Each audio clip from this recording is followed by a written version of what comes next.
출애굽기 24장. 그러고 나서 주께서 모세에게 말씀하셨습니다.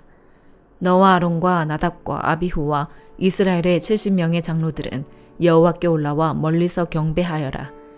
그러나 모세만 나 여호와에게 가까이 오고 다른 사람들은 가까이 와서는 안 된다. 백성들이 함께 올라와서는 안 된다. 모세는 백성들에게 가서 여호와의 모든 말씀과 율법을 전했습니다. 그들은 한 목소리로 대답했습니다. 여호와께서 말씀하신 모든 것대로 우리가 하겠습니다. 그러자 모세는 여호와께서 말씀하신 모든 것을 기록했습니다.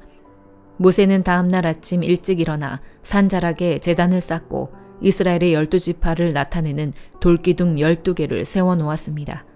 그러고 나서 모세는 이스라엘 젊은이들을 보내 번제를 드리게 하고 여호와께 어린 소들을 화목제로 드리게 했습니다. 모세는 그 피의 절반을 가져다가 대접에 담고 남은 절반은 제단에 뿌렸습니다. 그러고 나서 모세는 언약책을 가져와 백성들에게 읽어주었습니다. 그러자 백성들은 여호와께서 말씀하신 모든 것대로 순종하겠습니다 라고 대답했습니다. 또 모세는 피를 가져다가 백성들에게 뿌리며 이것은 여호와께서 이 모든 말씀에 따라 너희와 세우신 언약의 피다라고 말했습니다. 모세와 아론, 나답과 아비후, 이스라엘의 70명의 장로들은 올라가 이스라엘의 하나님을 보았습니다. 그분의 발 아래에는 하늘처럼 맑은 사파이어로 된 바닥 같은 것이 깔려 있었습니다. 그러나 하나님께서는 이스라엘 백성들의 지도자들에게 손을 대지 않으셨습니다. 그들은 하나님을 보기도 했고 먹고 마시기도 했습니다. 여호와께서 모세에게 너는 산으로 내게 올라와서 여기 있어라. 내가 백성들을 가르치려고 쓴 돌판, 곧 율법과 계명을 쓴 돌판을 너에게 주겠다. 그러면 네가 그들을 가르치도록 하여라 라고 말씀하셨습니다.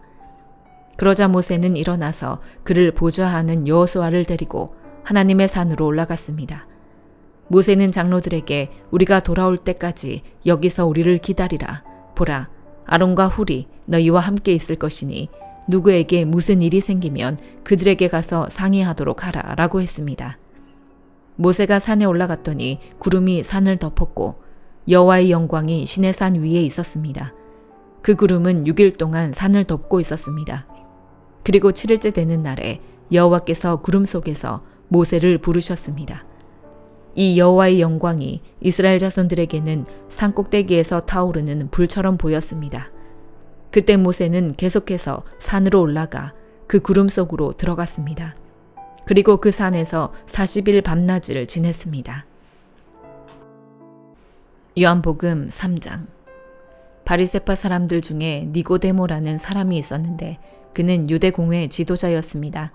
그가 밤에 예수를 찾아와 물었습니다. 라삐여, 우리는 당신이 하나님께로부터 오신 선생님인 것을 알고 있습니다.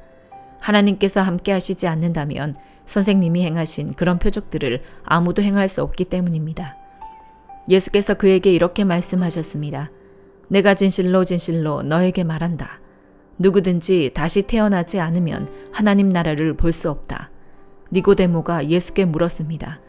나이가 들어 늙은 사람이 어떻게 다시 태어나겠습니까? 태어나려고 어머니의 뱃속으로 다시 들어갈 수 없지 않습니까? 예수께서 대답하셨습니다. 내가 진실로 진실로 너에게 말한다. 누구든지 물과 성령으로 태어나지 않으면 하나님 나라에 들어갈 수 없다. 육체에서 난 것은 육체이고 성령으로 난 것은 영이다. 다시 태어나야 한다라고 말한 것을 너희는 이상히 여기지 말라. 바람은 불고 싶은 대로 분다. 너는 그 소리를 듣지만 바람이 어디서 오는지 어디로 가는지 알지 못한다. 성령으로 태어난 사람도 모두 이와 같다. 니고데모가 예수께 물었습니다. 어떻게 이런 일이 있을 수 있습니까? 예수께서 말씀하셨습니다. 너는 이스라엘의 선생이면서도 이런 일을 이해하지 못하느냐? 내가 진실로 진실로 너에게 말한다. 우리는 아는 것을 말하고 본 것을 증언하는데 너희는 우리 증언을 받아들이지 않고 있다. 내가 땅의 것을 말해도 너희가 믿지 않는데 하물며 하늘의 것을 말하면 어떻게 믿겠느냐? 하늘에서 내려온 사람, 곧 인자 외에는 하늘로 올라간 사람이 없다. 모세가 광야에서 뱀을 들어 올린 것 같이 인자도 들려야 한다. 그것은 그를 믿는 사람마다 영생을 얻게 하려는 것이다. 하나님께서 세상을 이처럼 사랑하셔서 독생자를 주셨으니 이는 그를 믿는 사람마다 멸망하지 않고 영생을 얻게 하려는 것이다. 하나님께서 자신의 아들을 세상에 보내신 것은 세상을 심판하시려는 것이 아니라 그 아들을 통해 세상을 구원하시려는 것이다. 아들을 믿는 사람은 심판을 받지 않는다. 그러나 믿지 않는 사람은 이미 심판을 받았다. 하나님의 독생자의 이름을 믿지 않았기 때문이다. 그 심판은 이것인데 곧 빛이 세상에 왔지만 사람들은 자기 행위가 악하기 때문에 빛 대신 어둠을 사랑한 것이다. 악을 행하는 사람마다 빛을 미워하고 자기 행위가 드러날까 두려워해 빛으로 나아오지 않는다. 그러나 진리를 따라 사는 사람은 빛으로 나아온다. 그것은 자기의 행위가 하나님 안에서 이루어졌음을 나타내려는 것이다. 그 후 예수께서 제자들과 함께 유대 지방으로 가셔서 거기서 얼마 동안 제자들과 함께 머무르시며 세례를 주셨습니다. 요한도 살렘 가까이에 있는 에논에서 세례를 주고 있었습니다. 그곳에는 물이 많았기 때문입니다. 사람들이 나와 세례를 받았습니다. 이때는 요한이 아직 감옥에 갇히기 전이었습니다. 요한의 제자들 중 몇 사람과 어떤 유대 사람 사이에 정결의식과 관련해 논쟁이 붙었습니다. 요한의 제자들이 요한에게 와서 말했습니다. 랍비여, 전에 요단강 건너편에서 선생님과 함께 계시던 분, 선생님이 증언하셨던 그분이 지금 세례를 주고 있는데 사람들이 다 그분께로 가고 있습니다. 이 말에 요한이 대답했습니다. 하늘에서 주시지 않으면 사람은 아무것도 받을 수 없다. 내가 전에 나는 그리스도가 아니고 그분보다 앞서 보냄을 받은 사람이다라고 한 말을 증언할 사람들은 바로 너희다. 신부를 얻는 자는 신랑이다. 그러나 신랑의 친구는 신랑을 기다렸다가 신랑의 음성을 들으면 그 음성으로 인해 매우 기뻐한다. 나는 이런 기쁨으로 충만하다.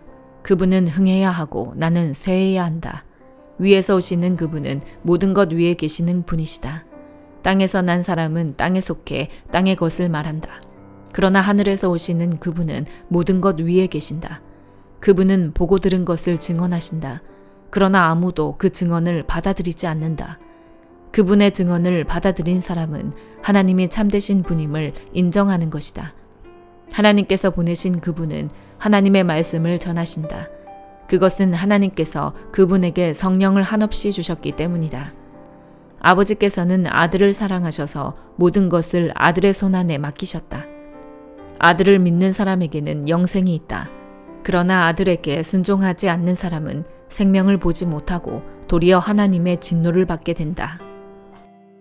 욥기 42장. 그러자 욥이 여호와께 대답하며 말했습니다. 나는 주께서 모든 일을 하실 수 있고 계획하신 일은 무엇이든 이루신다는 것을 알았습니다. 잘 알지도 못하고 주님의 뜻을 가린 자가 누구입니까? 내가 알지도 못하는 일들을 말하고 너무 기이해서 알 수 없는 일들을 내가 내뱉었습니다. 간구하오니 들어주십시오. 내가 말하겠습니다. 내가 여쭙겠으니 대답해 주십시오. 내가 주에 대해 지금까지 내 귀로만 들었는데 이제 내 눈으로 주를 보게 됐습니다. 그래서 내가 스스로 한탄하며 티끌과 재를 뒤집어 쓰고 회개합니다. 여호와께서는 욥에게 이 말씀을 마치시고 나서 대만 사람 엘리바스에게 말씀하셨습니다. 내가 너와 네 두 친구에게 진노했다. 너희는 나에 대해 내 종 욥처럼 옳게 말하지 않았다. 그러므로 너희는 수소 7마리와 순양 7마리를 가지고 내 종 욥에게 가서 너희 자신을 위해 번제를 드려라. 내 종 욥이 너희를 위해 기도해 줄 것이다. 그러면 내가 그 기도를 받아들여 너희의 어리석음대로 너희가 나에 대해 내 종 욥처럼 옳은 말을 하지 않은 것에 대해 갚지 않겠다. 그러자 대만 사람 엘리바스와 수아 사람 빌닷과 나아마 사람 소발은 여호와의 말씀대로 했고 여호와께서는 욥의 기도를 받으셨습니다. 욥이 그 친구들을 위해 기도를 마치자 여호와께서는 욥의 상황을 돌이키셨고 전에 있었던 것보다 2배로 더해 주셨습니다. 그러자 그 모든 형제들과 자매들과 전에 알고 지냈던 사람들이 그에게 와서 그 집에서 함께 먹었습니다. 여호와께서 그에게 보내신 모든 고난을 위로하고 달래며 각각 은 한 조각과 금 가락지를 욥에게 주었습니다. 여호와께서는 욥의 말년에 초년보다 더 많은 복을 주셨습니다. 그리하여 그는 양 14,000마리, 낙타 6,000마리, 소 1,000쌍, 암나귀 1,000마리를 갖게 됐습니다. 그는 또 7 아들과 3 딸도 얻었습니다. 그는 큰 딸을 여미마, 둘째 딸을 그시야, 셋째 딸을 게렌 합복이라고 이름 지었습니다.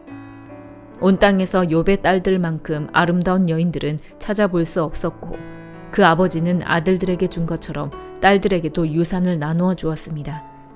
이후로 욥은 140년을 더 살면서 아들들과 손자들, 나아가 4대 자손까지 보았습니다. 그러고 나서 욥은 나이 들어 수명이 다해 죽었습니다. 고린도후서 12장. 내가 좀 더 자랑을 해야겠습니다. 이것은 유익하지 않은 일이지만 주께서 주신 환상과 계시에 대해 더 말해보겠습니다. 내가 그리스도 안에 있는 한 사람을 압니다. 그는 14년 전에 셋째 하늘에까지 끌려 올라갔던 사람입니다. 나는 그가 몸 안에 있었는지 몸 밖에 있었는지 알지 못하지만 하나님께서는 아십니다. 내가 이런 사람을 압니다. 나는 그가 몸 안에 있었는지 몸과 분리돼 있었는지 알지 못하지만 하나님께서는 아십니다. 그가 낙원으로 이끌려 올라가 말할 수 없는 말들을 들었으니 곧 사람이 말해서는 안 되는 것들입니다. 내가 이런 사람을 위해 자랑할 것이나 나 자신을 위해서는 약한 것들 외에 자랑하지 않겠습니다. 만일 내가 자랑하고자 해도 어리석은 사람이 되지는 않을 것입니다. 그 이유는 내가 참말을 할 것이기 때문입니다. 그러나 나는 자랑을 그만두겠습니다. 이는 어느 누구도 나를 보는 것이나 내게 듣는 것 이상으로 나를 평가하지 않게 하기 위한 것입니다. 받은 계시들이 지극히 큰 것으로 인해 나로 교만하지 않게 하시려고 내 육체에 가시, 곧 사탄의 사자를 주셨습니다. 이는 나를 쳐서 교만하지 않게 하시려는 것입니다. 나는 이것이 내게서 떠나도록 주께 3번이나 간구했습니다. 그러나 그분은 내게 말씀하셨습니다. 내 은혜가 너에게 족하다. 왜냐하면 내 능력이 약한 데서 온전해지기 때문이다. 그러므로 나는 내 약한 것들에 대해 크게 기뻐하며 자랑할 것입니다. 이는 그리스도의 능력이 내게 머물게 하기 위함입니다. 그러므로 나는 그리스도를 위해 약한 것들과 모욕과 궁핍과 핍박과 공경 가운데 있으면서도 기뻐합니다. 왜냐하면 내가 약할 그때에 곧 강하기 때문입니다. 내가 어리석은 사람이 되고 말았습니다. 왜냐하면 여러분이 나를 그렇게 강요했기 때문입니다. 그런데 사실 나는 여러분에게 인정을 받아 마땅합니다. 비록 내가 보잘것없는 사람이지만 저 위대한 사도들보다 못하지 않기 때문입니다. 진정한 사도의 표적들이 오래 참음과 표적과 기적과 능력과 더불어 여러분 가운데 나타났습니다. 나 자신이 여러분에게 폐를 끼치지 않은 것 외에 내가 다른 교회들보다 여러분에게 못해준 것이 무엇입니까? 그것이 잘못이었다면 여러분은 이러한 내 잘못을 용서하십시오. 내가 이제 3번째로 여러분에게 갈 준비가 돼 있으나 여러분에게 폐를 끼치지는 않을 것입니다. 내가 원하는 것은 여러분의 재물이 아니라 여러분 자신이기 때문입니다. 자녀가 부모를 위해 저축하는 것이 아니라 부모가 자녀를 위해 저축하는 것이 마땅합니다. 그러므로 나는 여러분의 영혼을 위해 내가 가진 것을 기쁘게 소비하고 나 자신도 다 소모할 정도로 희생할 것입니다. 내가 여러분을 더욱 사랑하면 내가 사랑을 덜 받겠습니까? 아무튼 나는 여러분에게 폐를 끼친 적이 없습니다. 그러나 그들은 내가 강교한 속임수로 여러분을 이용했다고 합니다. 내가 여러분에게 보낸 어떤 사람을 통해 여러분을 착취한 적이 있습니까? 내가 디도를 권해 한 형제와 함께 여러분에게 가게 했는데 디도가 여러분을 착취했습니까? 우리가 같은 영으로 행하고 같은 방식으로 행하지 않았습니까? 여러분은 여전히 우리가 변명하고 있다고 생각합니다. 우리가 그리스도 안에서 말하는 것은 하나님 앞에서 하는 것입니다. 사랑하는 사람들이여, 이 모든 일은 여러분을 세우기 위한 것입니다. 내가 두려워하는 것은 내가 여러분에게 갈 때 여러분이 내 기대에 못 미치거나 내가 여러분의 기대에 못 미칠까 하는 것입니다. 그리고 여러분 가운데 다툼과 시기와 분노와 파당과 중상모략과 수군거림과 교만과 무질서가 있지 않을까 하는 것입니다. 또 내가 두려워하는 것은 내가 다시 여러분에게 갈 때 내 하나님께서 여러분 앞에서 나를 낮추시지 않을까 하는 것입니다. 그리고 전에 죄를 지은 많은 사람들이 그들이 행한 더러움과 음란과 호색을 회개하지 않으므로 내가 슬퍼하지 않을까 하는 것입니다. 아멘.